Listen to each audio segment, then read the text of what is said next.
à toutes et à tous, bon réveil, bienvenue sur Info Hebdo, ce rendez-vous de décryptage des actualités de la semaine. Pour le numéro d'émission de ce matin, on parlera de l'élection de l'ancien président Thomas Boniaï au poste de président du parti politique Les Démocrates. On parlera également des appels à candidature pour le compte de la présidentielle de 2026. Avec moi en plateau, j'ai le pasteur Michel Alokpo, qui est le secrétaire général du cadre de concertation des confessions religieuses. Il sera face à Georges Anagounou, qu'on ne présente plus sur le plateau d'émission de EZAE TV. Il est analyste politique. Mais avant de retrouver les invités pour le décryptage, je vous invite à suivre cette pub de l'EZAE qui vous présente les offres de réduction de scolarité pour la rentrée universitaire 2023-2024 sur les différents campus, notamment à Cotonou, à Boumé-Calavi et Parakou. L'École supérieure d'administration, d'économie, de journalisme et des métiers de l'audiovisuel EZAE offre de nouveaux challenges pour l'année universitaire 2023-2024. Étudiantes et étudiants, parents d'élèves nouveaux bacheliers, EZAE, c'est la garantie d'une formation de qualité à des conditions très avantageuses. À Gbedjromede, à Papa, à Boumé-Calavi et Parakou, inscrivez-vous en administration générale, administration du travail et de la sécurité sociale, trésor et finances publiques, impôts, diplomatie et relations internationales, journalisme et métiers de l'audiovisuel, gestion des marchés publics, planification et développement local, sciences économiques, sciences juridiques et toutes les filières des sciences de gestion. EZAE vous offre des bourses, demi-bourses et de réductions pour les premières inscriptions dans toutes ces filières. Waouh! En licence 1, 2 et 3 et en master, bénéficiez jusqu'à 50% de réduction sur tous nos sites. N'est-ce pas génial? Infoline. EZAE Gbedjromede, 3e rue à droite en quittant le carrefour Le Jador pour la BIBE Jéricho ou au plus 229 90 93 65 21 98 98 14 00 à Kpakpa au plus 229 52 88 33 33 à Boumé-Calavi au plus 229 52 88 44 44 Parakou au plus 229 52 46 12 12. EZAE, l'excellence à un nom.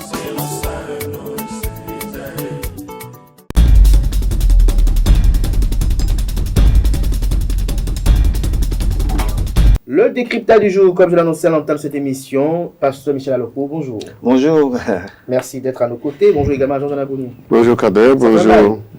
Oui, bien sûr, de temps en temps, comme c'est dit, il faut savoir céder la place. Pour le pasteur Tu m'as oublié, hein? Oh non, pas du tout. Alors, pasteur Michel Alokpo, entrons dans le vif du sujet qui nous réunit ce matin. On parle actualité politique ce matin avec vous. Alors, l'ancien président Thomas Boniaï est élu président du parti politique Les Démocrates. Cela a été consacré à l'issue du congrès qui a eu lieu le week-end dernier à Parakou. Cette semaine, cela a fait couler beaucoup d'encre et de salive de votre côté. Quelle est tout de suite l'analyse qui vous vient à l'esprit? Et bien sûr, le président Dr Boniaï a été élu président du Parti Les Démocrates du Bénin, à la grande surprise de beaucoup de Béninois. Oui. Moi, je ne m'étonne pas parce que ils ont pensé leur stratégie et ça leur a marché. Et je pense que Yahya Boni en tant que président du parti, c'est une opportunité pour les démocrates. Parce que... Une opportunité comment? Pourquoi? Oui, suite aux élections législatives de 2023, vous savez le rôle qu'a joué le président Boniaï sur le terrain. Et c'est ça qui a permis aux démocrates d'arracher 28 députés. Et sans moyens, ils ont été surpris, ils ne s'attendaient pas à être sur la liste positionnée comme candidat à la liste de démocrates. Ils n'étaient pas sûrs d'être positionnés pour rouler pour les élections législatives. Tout à la dernière minute que la Cour constitutionnelle a rendu une décision pour valider. Donc, ils n'étaient pas préparés. Mais je peux dire que si aujourd'hui Yahya Boni est président des démocrates, ben, ils vont faire fort lors des élections qui s'annoncent 2026. Yahya Boni, vous le savez, c'est un homme populaire. Son populisme va jouer. Et il aime haranguer la foule. Et il l'a fait avant les élections de 2023. Déjà, s'il est sur le terrain, je pense qu'il est encore dans le Nord, c'est un monsieur qui touche le cœur du peuple. Un monsieur généreux, sa générosité va payer.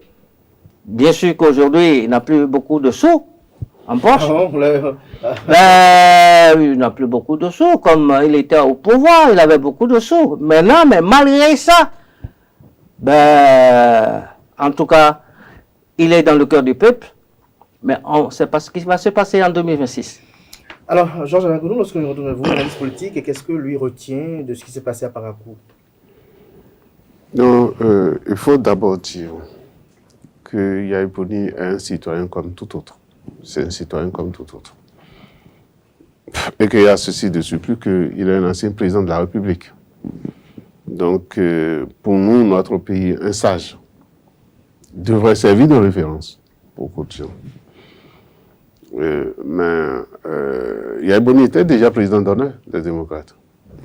Et à ce titre, il a fait toutes les activités, comme venait de le dire le pasteur, qui visiblement en sait plus que moi, puisqu'il connaît même les moyens dont dispose le président Yahya Boni. Et donc, moi,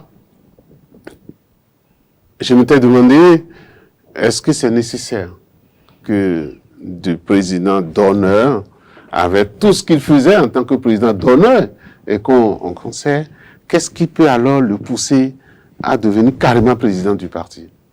Quand il est président les démocrates, c'est le premier parti de l'opposition dans notre pays. Et donc, quand il est président de ce parti-là, il devient le premier opposant. Le premier opposant. D'abord, sur le plan de l'accalmie et sur le plan de la paix sociale, lorsque ça déborde dans le pays, on conseille au président en place de discuter avec ses prédécesseurs. Ceux-là, en tant que dépositaires de la sagesse de notre pays. Donc, de discuter avec eux. C'est ce qu'on conseille souvent au président. Et parfois, on reproche au président Talon de ne pas assez consulter les anciens présidents. Donc, il ne lui en reste que deux. Les autres sont déjà partis dans l'éternité, comme le sait le pasteur. Donc, il ne lui en reste que deux. Mais maintenant, il ne lui en reste qu'un.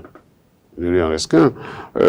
Encore que, vous savez, en matière d'activisme politique, le président Nicéphore Soglo ne s'est pas reposé non plus. Le président Soglo ne s'est pas reposé non plus. Ce qui fait la particularité ici, c'est que le président Yahya Boni est resté actif politiquement tout le temps. Tout le temps. Et aujourd'hui, il devient président des démocrates, dont le premier opposant, il sera encore beaucoup plus actif.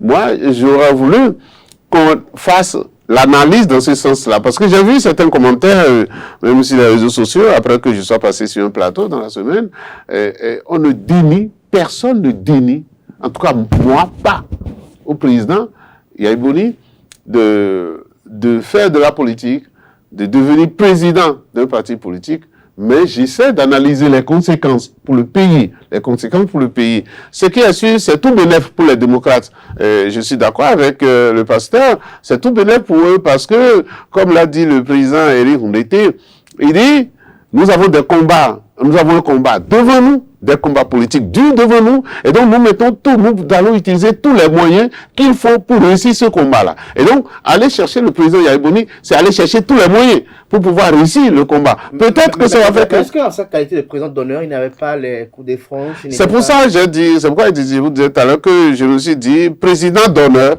c'est déjà qu'il tissait les ficelles dans l'ombre. D'accord?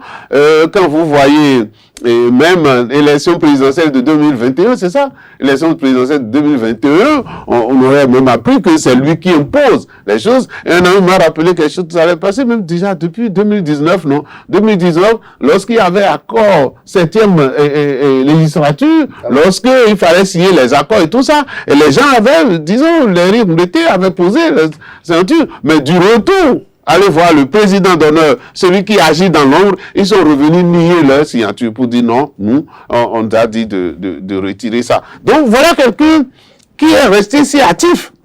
et que nous voyons, mais qu'aujourd'hui, donc voilà, c'est pourquoi je demande jusqu'où veut-il y aller, ça, on peut se poser cette question-là.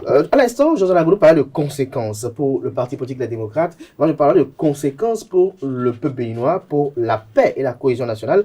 On est conscient des rapports entre l'ancien président Boni Yayi et son successeur, j'y arrive enfin, successeur Patrice Talon. Alors, Pasteur Michel Aloko, que présage l'avenir? Boni Yayi aujourd'hui est en passe, pour ne pas dire, il sera probablement consacré chef de file de l'opposition et donc premier opposant déclaré à Patrice Talon. On connaît sa popularité, on connaît l'animal politique qu'il représente. Alors, qu'est-ce que les jours à venir nous réservent? Ben, dans un premier temps, je me permets de dire une chose, de répliquer à mon vis-à-vis.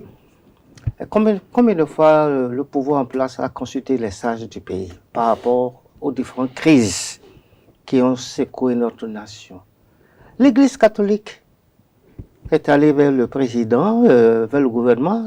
L'Église, vous voyez le poids que représente le clergé catholique dans ce pays. Ce poids est plus lourd que le poids d'un ancien président. Les confessions religieuses ont opiné, mais on ne nous écoute pas. Moi, je pense que c'est stratégique. Je vais revenir à ta question. C'est stratégique ce qui se profile à l'horizon. Les démocrates veulent le pouvoir, rien que le pouvoir. Et pour avoir ce pouvoir, il faut quelqu'un. C'est pas grave ça, le pouvoir, rien que le pouvoir. Oui, mais parce que le peuple veut que le pouvoir change. On veut une attenance dans ce pays. Et je pense que c'est une opportunité pour les démocrates que le président Boni Yayi soit le président. C'est juste transitoire. Hein? Ah bon? C'est transitoire. Ils ont dit 6 mois, après 6 mois, ils iront encore à un congrès extraordinaire. Je ne sais pas ce qui va se passer au cours de ce congrès extraordinaire, mais vous savez que Yayi a été nommé médiateur en Guinée-Conakry. C'est vrai que de ce point de vue, il perd un peu.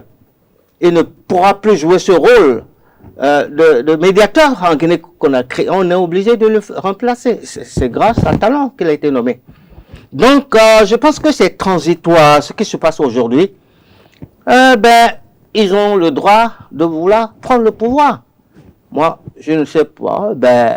Je reconnais que le pouvoir en place a fait énormément de choses dans notre pays. Beaucoup de choses ont été faites. Les réformes n'ont pas été négatives dans son ensemble, sauf que ça a encore quelques difficultés.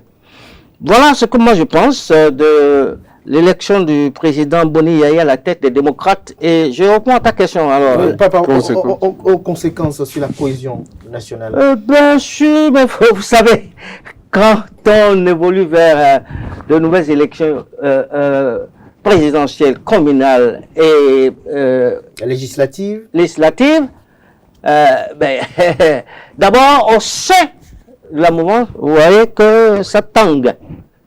Et ça va être c'est pour une première fois qu'on va organiser une série d'élections. Des élections générales. Écoute, vous allez comprendre que à partir de 2024, vous allez voir ce qui va se passer. Il y aura des défections au niveau de plusieurs partis politiques. Et c'est vrai que le président Boni Yayi, il est un peu aussi virulent. J'espère qu'il y a des sages autour de lui pour lui demander de temporiser.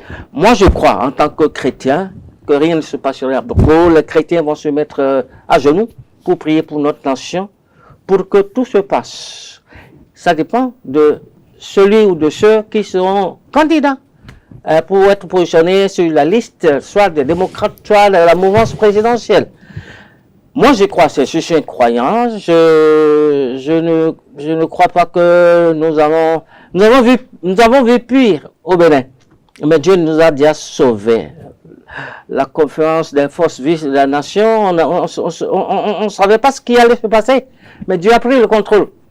Moi, je crois, en tant que croyant, que tout se passera bien, mais que chacun reste dans sa position, soit de la mouvance, de l'opposition, que chacun joue son rôle.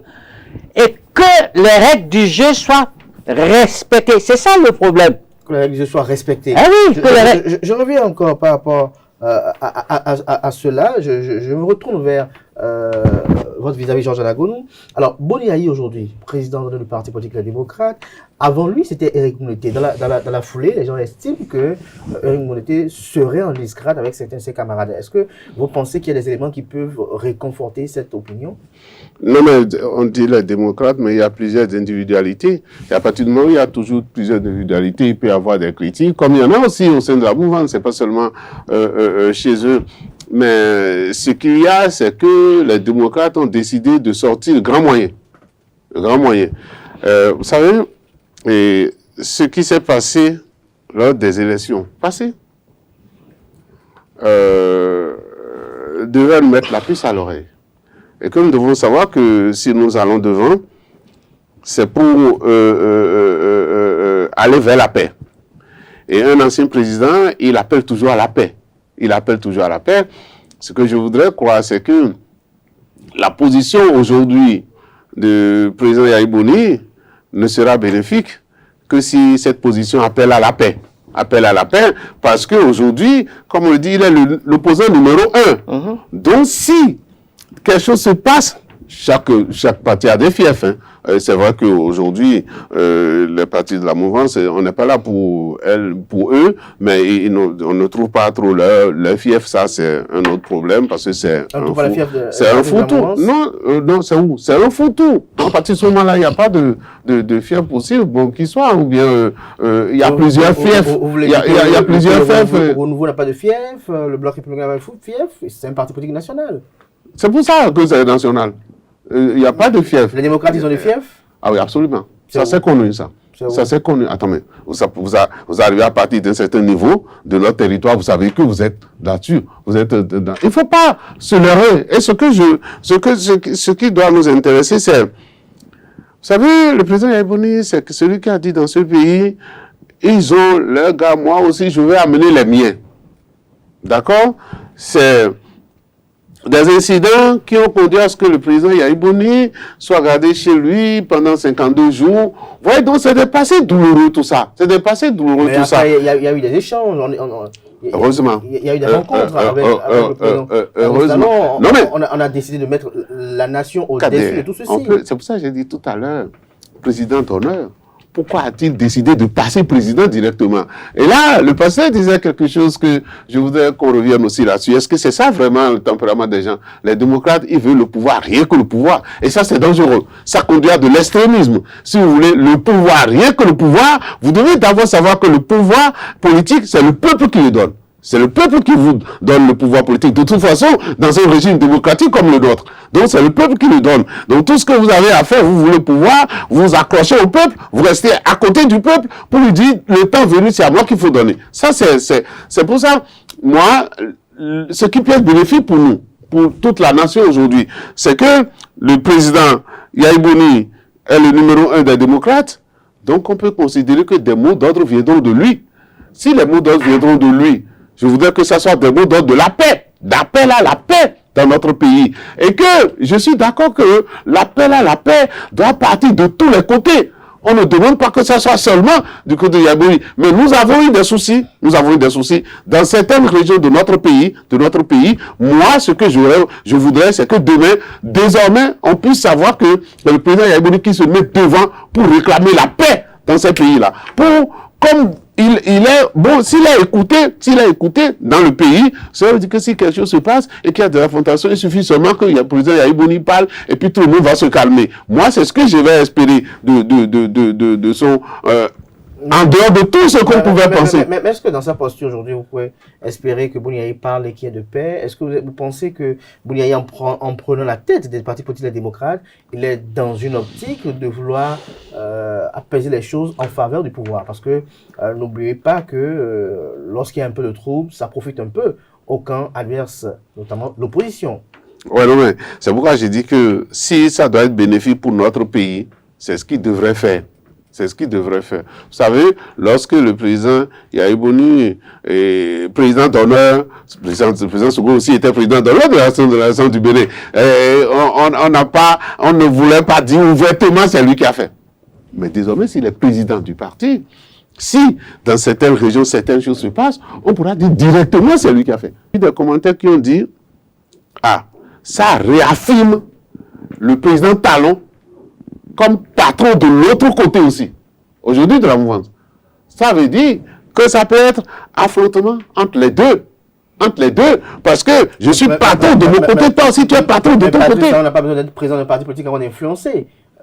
Ah non, moi je ne connais pas la vie politique. Non, moi je ne connais pas les puissances vous êtes dans le secret, moi je ne sais pas. Mais je dis désormais, ça risque de faire face à face entre Patrice Talon et le président Yahya Boni. C'est ça qui inquiète. C'est ça qui va inquiéter. Alors, avant de parler de ces inquiétudes-là, Michel Alokpo, est-ce que durant la présence d'Éric Mouneté, vous avez noté des anomalies? Ah, mais Éric Mouneté est l'homme de paix.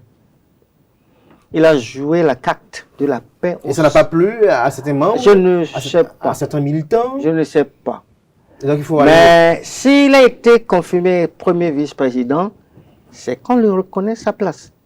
Il a joué un rôle important. Mais on a estimé que l'enlever pourrait créer encore d'autres problèmes? Non, je ne pense pas que... Vous savez, au cours d'un congrès, c'est des supputations. Il faut présenter des candidats.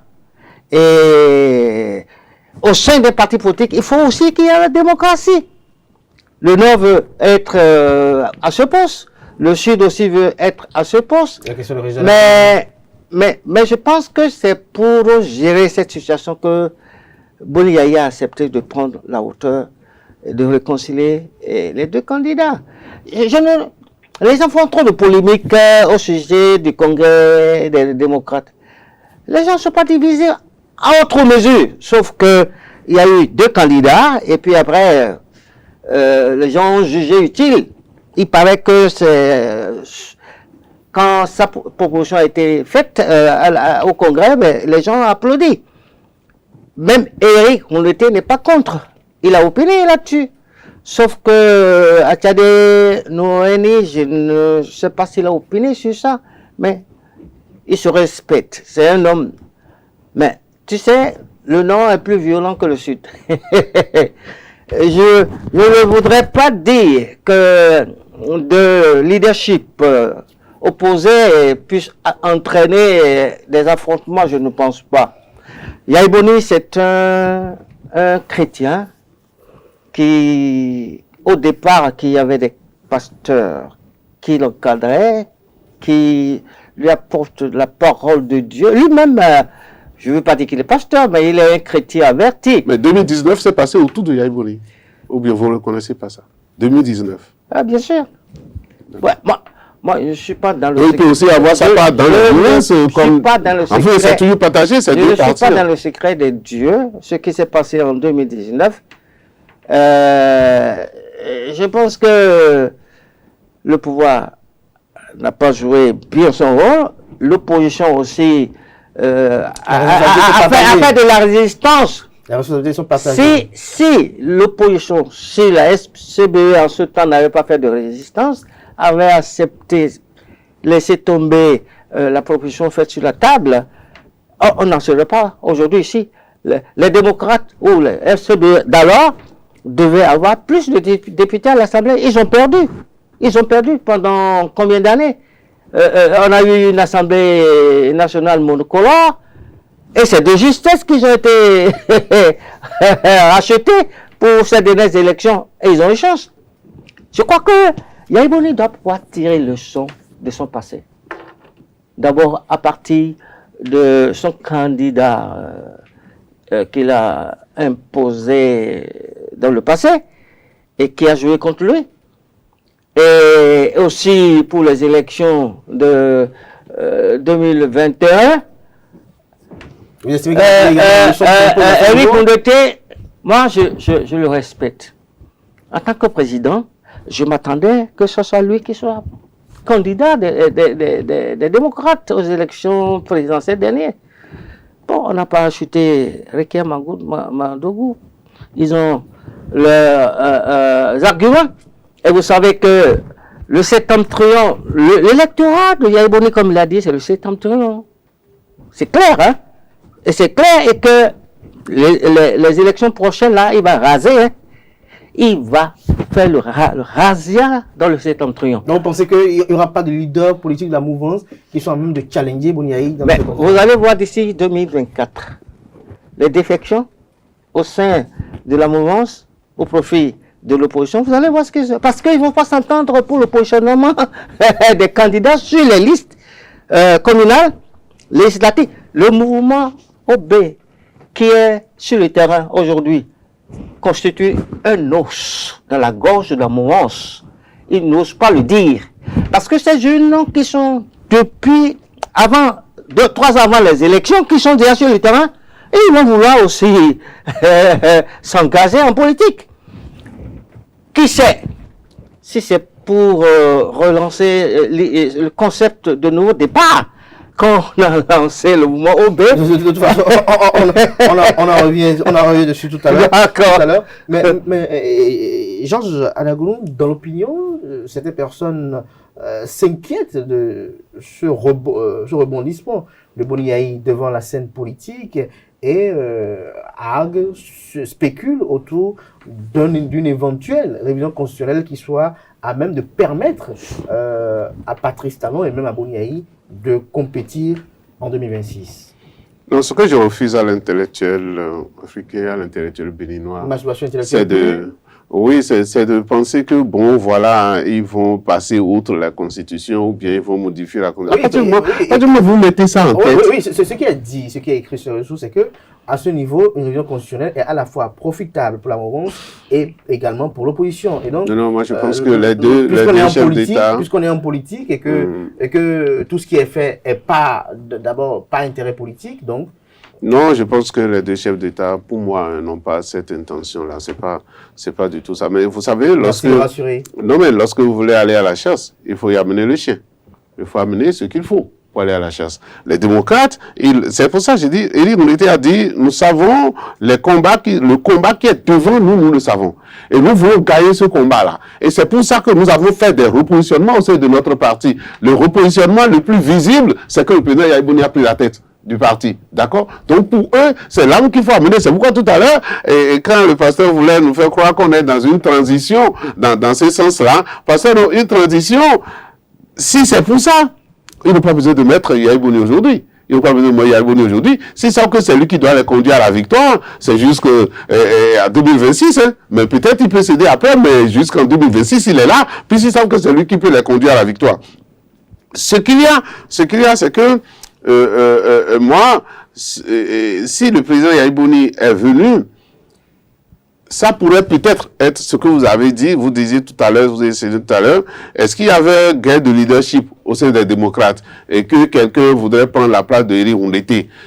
Donc s'il y avait ça, le passage, le pouvoir de Yaya Boni aurait servi aussi à régler, à se dire, bon, je prends, tout le monde se tait, et je prends mon truc. Ça, c'est une bonne chose. C'est une bonne chose pour garder la cohésion du groupe. Effectivement, celui qui peut garder la cohésion de ce groupe-là, c'est encore le président Yaya Boni. C'est pourquoi je dis, nous ne disons pas que le président de Yaya Boni n'a pas le droit d'être. Nous analysons les conséquences. Nous analysons les contours de ça. C'est plutôt de ça qu'il s'agit. Ceux qui ont fait ça, ils ne regardent que le positif pour eux.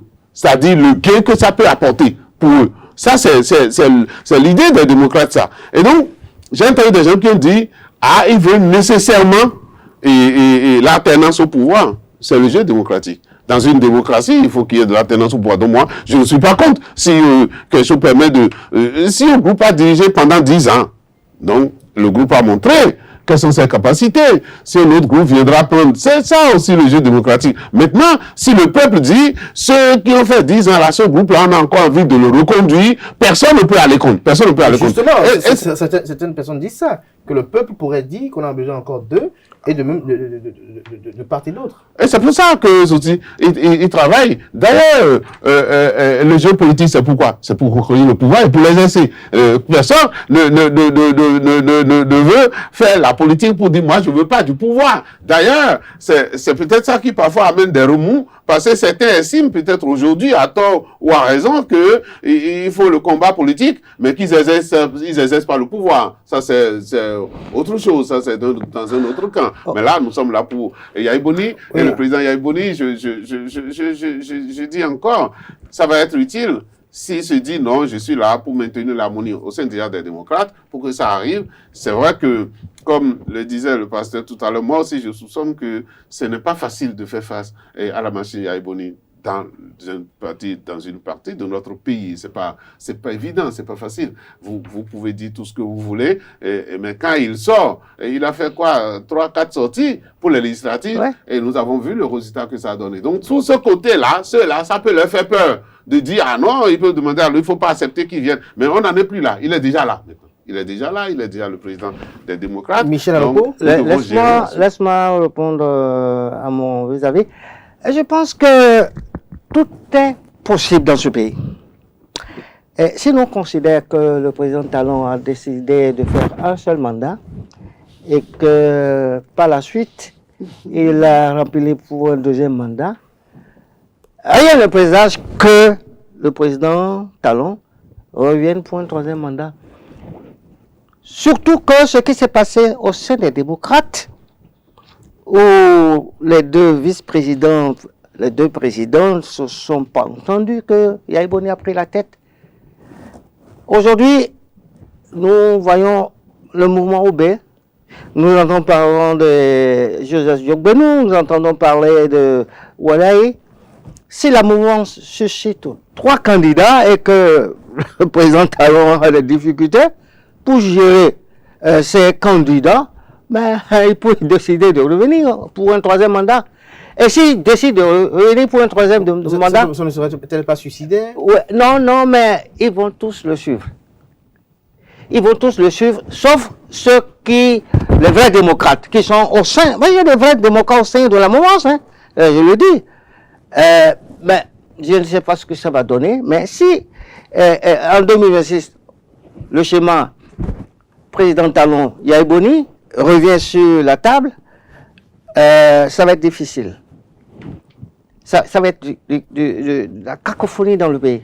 Les gens ne vont plus comprendre. Parce que la Constitution a été tellement verrouillée, et pour la déverrouiller, mais d'abord, les démocrates sont là pour bloquer une révision possible de la Constitution. 28 députés à l'Assemblée, ils ne peuvent pas. Mais lorsque cette révision va être en faveur de leur président aujourd'hui. Il a opiné en disant que personne ne verra sa photo sur aucune affiche. Mais c'est politique. Lorsque vous connaissez l'animal politique, est-ce que vous êtes sûr que ça c'est politique. Un discours sincère? Ça c'est politique. Ça c'est politique. Mais il faut se préparer. Il faut être sur les qui-vive. Ce qui va se passer en 2026, on ne sait pas.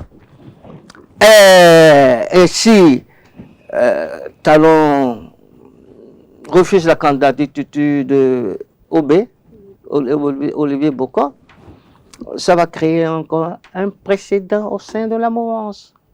Je ne sais pas ce qu'ils se sont dit quand ils étaient à Paris. Certainement, j'ai appris qu'ils ont fait un deal.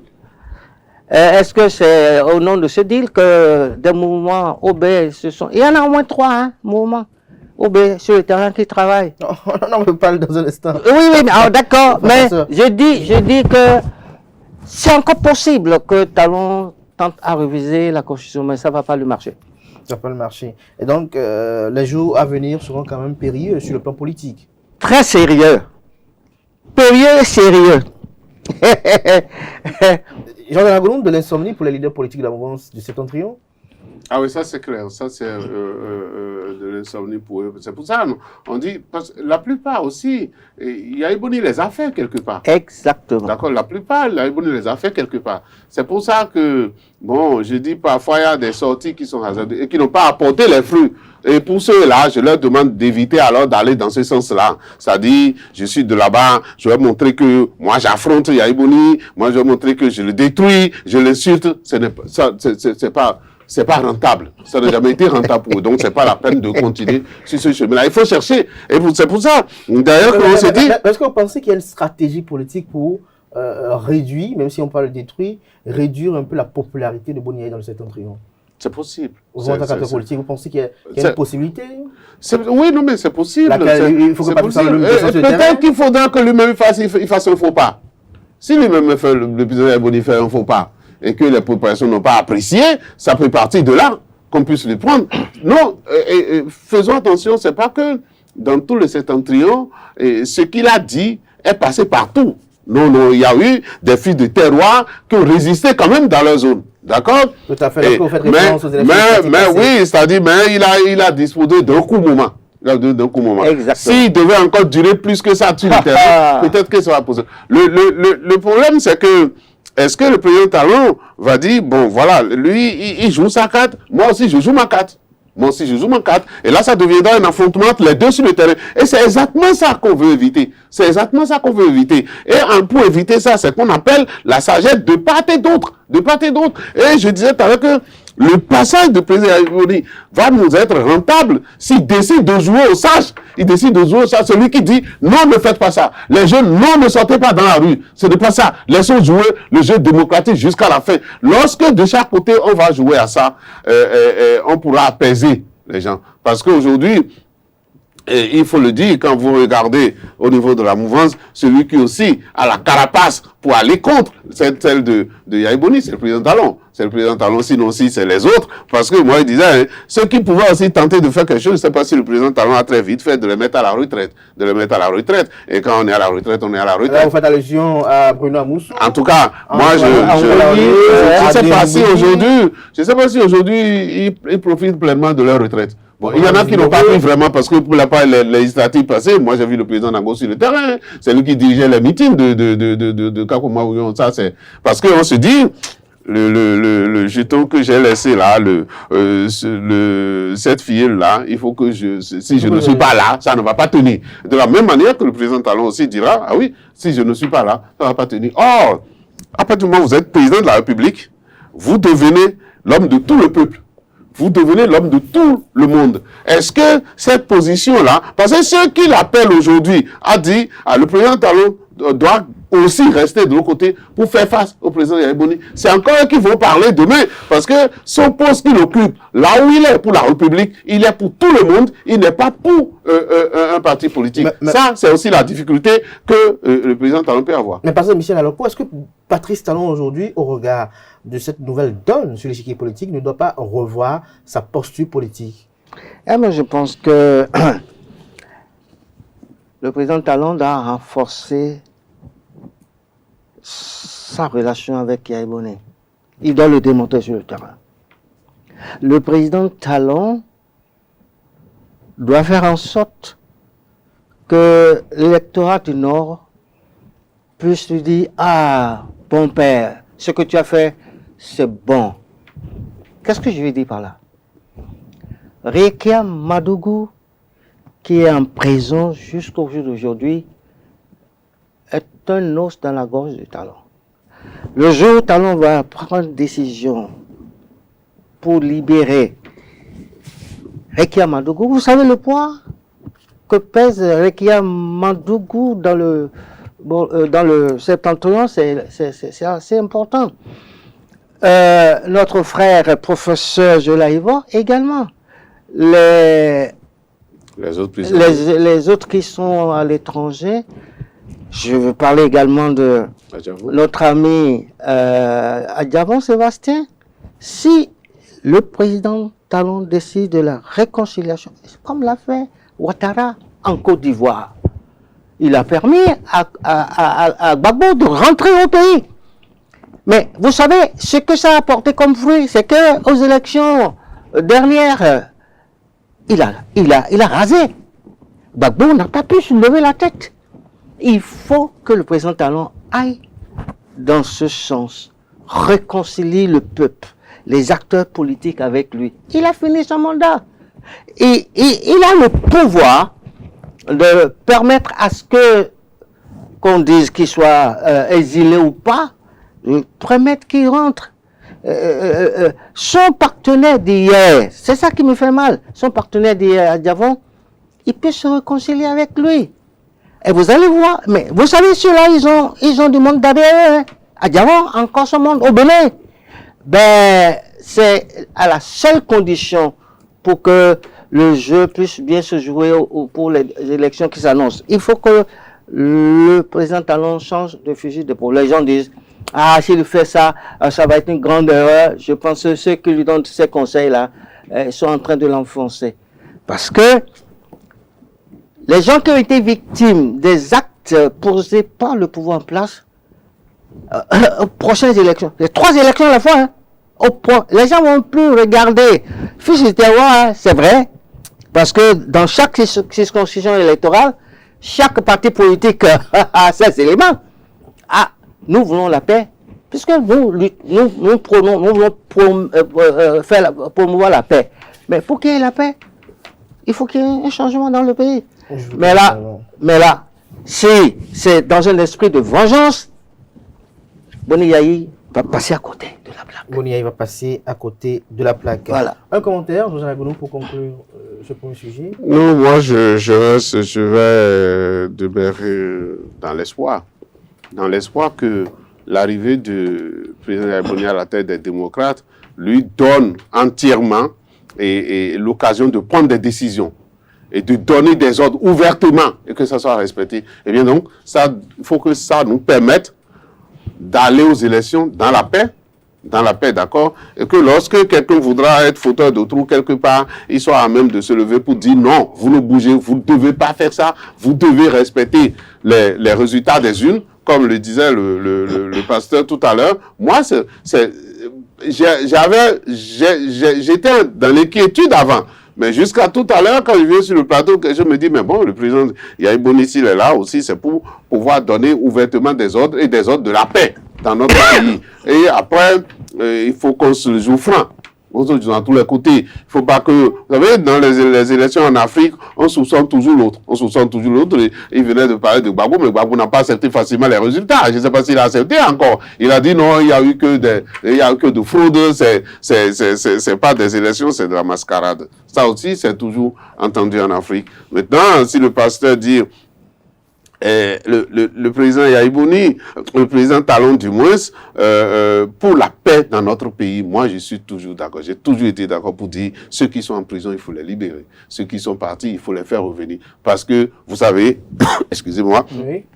Pour le second mandat, le président Yahya Boni avait dit, le président Talon avait dit, les élections sont devant nous et nous devons tous nous mettre ensemble pour construire le pays. Je ne vais pas le faire seul. Et seulement que tout cela, ça tarde à venir, mais il faudrait que ça finisse par être une réalité pour qu'on puisse effectivement tous construire le pays. Moi, j'appelle, certains m'appellent équilibré, bon, voilà, Anagounou, et il veut toujours mettre tout le monde ensemble. C'est ma nature. Et je pense que c'est aussi du rôle du sociologue de faire cela, et c'est ce que je Merci à vous, Georges Anagounou. Chers amis internautes, à présent, on parlera de façon sommaire de ces appels à candidature de mouvements politiques qui voient le jour de part et d'autre, malgré le fait que les partis politiques de la mouvance aient annoncé des sanctions à l'endroit de leurs membres éventuels qui s'adonnent à de telles pratiques. On constate que le paradoxe demeure, on constate que ça ne cesse d'aller sur le terrain, d'appeler de part et d'autre à travers les 4 coins du pays, de mobiliser les citoyens, les Béninois pour l'objectif de 2026, également tel que le sigle est si bien composé, on comprend que c'est également au profit d'un homme. Pasteur Michel, oui, ben... Vous en parlez tout à l'heure. Oui, mais j'ai rencontré Odena Dadatin lors de la clôture du congrès des maires. Je l'ai approché, mais vous voulez sanctionner vos mandats. Mais faites attention. Il me dit, mais qui vous a dit ça, qui vont sanctionner ceux qui sont en train de susciter la candidature de Roubaix? Il dit que c'est la presse qui en dit que lui n'a jamais dit ça. C'est pour vous dire quoi? La suscitation de la candidature de Roubaix, c'est une opportunité pour la mouvance. Pour quelle raison? Ça met à mal la réforme de ses partisans. Et laisse tomber. Laisse tomber. Avant les élections législatives de 2019, nous avons eu 2 grands partis de la mouvance. La réforme du système partisan a pris forme.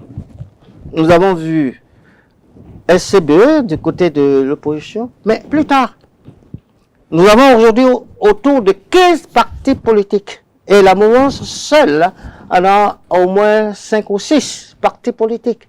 Est-ce que c'est toujours dans l'optique de cette réforme du système partisan? Mais ces mouvements qui sont en train de secouer nos communes, nos départements, demain peut se constituer un parti politique qui peut le leur interdire, ça. Qui peut le leur interdire, ça.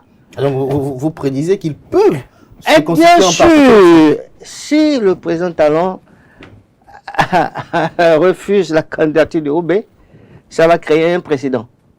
Vous allez voir. Parce que le monsieur, il gère la plupart des députés maires. C'est lui qui a positionné en majeure partie. C'est lui qui est le couloir de transmission entre Talon et les députés, les candidats. Il a fait la promotion de beaucoup de gens dans le système.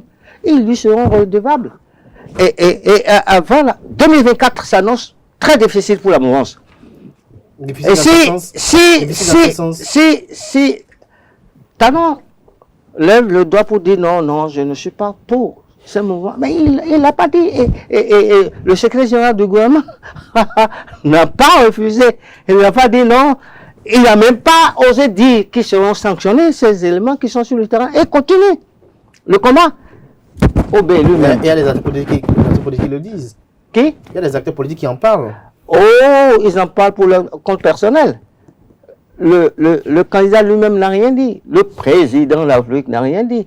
Son Wifi Humbodi, qui est le secrétaire général adjoint chargé de la communication, il a été clair. Il a été clair. Mais Pasteur Michel Aloukwa, on est venu à Georges Alagoun, notons que Olivier Bokor lui-même n'a rien dit jusqu'à ce présent. Qui ne dit rien consent. Ah oui, c'est vrai. Si le chef d'État n'a rien dit, et qui consent? Et Anguille sous roche. Et Anguille sous roche. Georges Alagoun, vous partagez l'analyse du Pasteur Michel Aloukwa sur... Oui, j'avais déjà dit qu'une fois que le président, M. Olivier Bokor n'est pas sorti pour dire j'ai rien commandé, c'est que aussi il a commandé. Mais c'est ce que je voudrais dire. On a vu Yakou Malérosou dire. Non, mais il a été balayé et puis il a été balayé. Les jeunes qui sont en train d'animer le mouvement OB l'ont mis au défi de venir démontrer que c'est OB qui lui a dit de dire ça. Dans le temps, vous n'avez pas suivi peut-être. Des jeunes l'ont mis au défi pour dire de laisser raconter ce qu'il est en train de raconter. Ce qu'il y a, c'est qu'il faut, tel qu'on a reconnu à Yaïboni en tant que citoyen qui peut faire ce qu'il a fait, de la même manière, il faut reconnaître à OB qu'en tant que citoyen, il n'est pas membre d'un gouvernement, il n'est pas député, il n'est rien, et qu'à partir de ce moment-là, il peut faire ce qu'il est en train de faire. Ouais. La posture du président Talon, ça aussi, le président Talon a l'obligation d'avoir cette posture-là. Parce que, comme il y a le phénomène de fin de mandat qui s'annonce, s'il laisse et que chacun se lève pour dire je suis candidat, susciter candidature serait de la débandade dans la mouvance. Et même au sein du gouvernement. C'est pourquoi le président Talon, on ne sait pas si c'est pour ça qu'il a tapé du poing sur la table pour le départ d'un ministre. Si c'est pour ça, il a raison. Il n'a aucun intérêt à ce qu'il laisse les gens aujourd'hui, chacun se fait de son côté. Et c'est là peut-être que le fait d'avoir laissé OB à la touche est stratégique. Olivier Bokor, il est libre de faire ce qu'il est en train de faire aujourd'hui. Constitutionnellement. Est-ce que c'est lui qui le fait ou les jeunes? Non mais, en fait, les jeunes qui le font, ils ont le moyen où ils se battent. Ouais. Par contre, pour les partis politiques, je voudrais dire que la Constitution dit, ce sont les partis politiques qui vont désigner un candidat. D'accord? Si vous êtes membre d'un parti politique et que vous allez participer à un mouvement de sollicitation de candidature d'Olivier Bokor, c'est que vous ne respectez pas la discipline du parti. Et dans ce sens-là, le parti peut vous sanctionner. Le parti peut bien vous sanctionner. Ah oui, le parti peut vous sanctionner parce que vous ne respectez pas la discipline du groupe, la discipline du parti. C'est cela. Vous voyez jamais les communistes faire autrement. Hein. Ce qu'on appelle la discipline de parti, c'est là, il faut aller chercher ça et enseigner ça aux gens. Donc, ce que dans la posture du président Talon, c'est normal qu'il tape du poing sur la table pour dire, autour de moi, je ne veux pas entendre ça. Et comme je disais, c'est peut-être aussi stratégique qui a fait qu'il a laissé Olivier Bokor libre comme il est, même si, moi je l'ai dit, le jour où il est venu sur le plateau pour dire, Olivier Bokor, c'est mon ami, Et il faut savoir garder les amitiés. Lorsqu'on est au pouvoir, il a fait de lui le super ministre. Le jour où il a dit ça. Parce que le président de la République, il n'a qu'à essayer de dire Anagon Georges, c'est mon ami. Et vous allez voir comment ma vie va changer. Donc, à partir de ce moment-là, moi, je pense que chacun est dans son couloir en train de faire son jeu. Nous sommes encore à peu près à 3 ans des élections. Le président Talon n'a aucun intérêt que dans ces alentours immédiats-là, les gens commencent par susciter la candidature de qui que ce soit. Parce que s'il fait ça, il va casser la mouvement. Est-ce que vous pensez vous ne pensez pas qu'il y a des ministres qui ont envie aussi d'être candidats, qui n'ont pas envie d'être riches, de gagner à la loterie? Tout le monde, même le dernier, tout ce qui peut arranger le président Talon, je pense qu'il n'a qu'à essayer toujours de demeurer le maître de la mouvance. Vous êtes acteur politique très rapidement avant de faire un tour vers le pasteur Loko pour conclure cette émission. Déjà sur la toile, on voit, j'ai reçu dimanche dernier le bâtonnier Migan qui prédisait par exemple une fusion entre l'Union progressiste, le Renouveau et le Bloc républicain. Est-ce qu'en tant qu'acteur politique, vous faites cette lecture-là à l'avenir pour les challenges politiques En fait, c'est le président Talon qui connaît quelle est sa stratégie qu'il développe. Est-ce que ce serait effectivement facile pour lui que ça soit un seul groupe et qu'il donne les ordres dans un seul sens? Mais quand c'est 2 groupes, c'est encore plus compliqué pour lui. Mais bon, voilà, je sais pas, mais je suis pas méchant, mais le président, le bâtonnier Migan a dit tellement des choses qui ne sont jamais réalisées dans ce pays que moi, finalement, je ne l'écoute pas. Pasteur Michel Aloko, c'est la même question. Je pense que la mouvance, ça a une difficulté. Laquelle? La fusion des 2 partis politiques ne va pas profiter à la mouvance. Parce que chaque parti politique, ces grands blocs, ils se connaissent. Et vous savez qu'ils sont allés sur le terrain pour renforcer leur base. C'est ça, de l'autre parce qu'ils sont allés en congrès pour restructurer leur parti. Dire aujourd'hui qu'ils vont se fondre, c'est pas très sûr. Et si la mouvance a un seul candidat pour les élections de 2026, ça peut la désavantager. Ça va fragiliser l'électorat. Pourquoi? Ah oui, parce que si un seul candidat et que les démocrates, ce qui est sûr, les démocrates seront au 2e tour, c'est clair, hein? Avec le schéma que je suis en train de voir, et s'il y a un 2e tour que les démocrates font face au bloc de la rupture, ça va être très difficile pour Patrice Talon, c'est sûr. Je ne sais pas ce qui va se passer. Parce qu'il y aura beaucoup de défections déjà à partir de 2024-2025 au sein de la mouvance. Allez noter ça.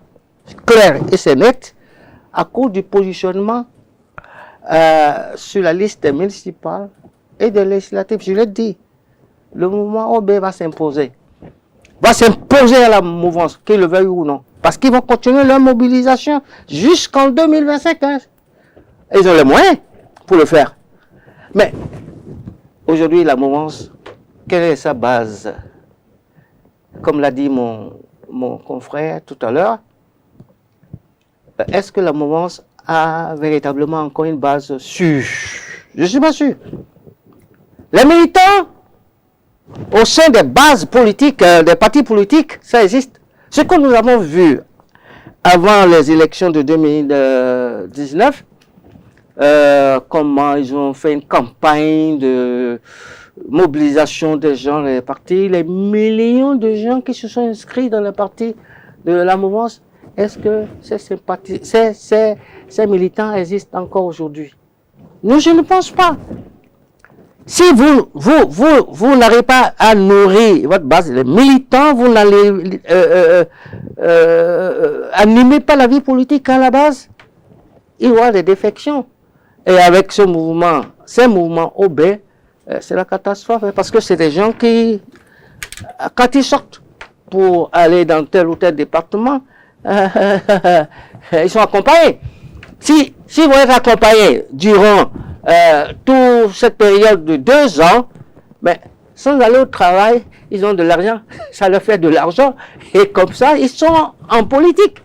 Et ils vont maintenir leur base, et ils vont continuer à mobiliser les gens pour OB.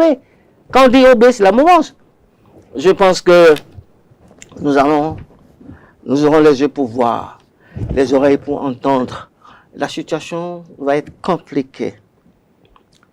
C'est les démocrates qui vont s'en sortir, mais avec quel suffrage, Dieu sait, comme l'a dit mon ami, si le président Boni Yayi a un message de paix et qu'il ne va pas, parce que si les démocrates vont pendant les campagnes, vous savez ce qui se passe. On ne veut pas que tel parti politique vienne animer dans mon village et ça amène la violence, des combats. Et si ça arrive, le président Talon ne va pas permettre. Hein? Ça, c'est clair. Mais il faut que les règles soient respectées de tous. Et comment y parvenir? Dieu seul sait. Yaïbouni et Talon doivent se donner la main.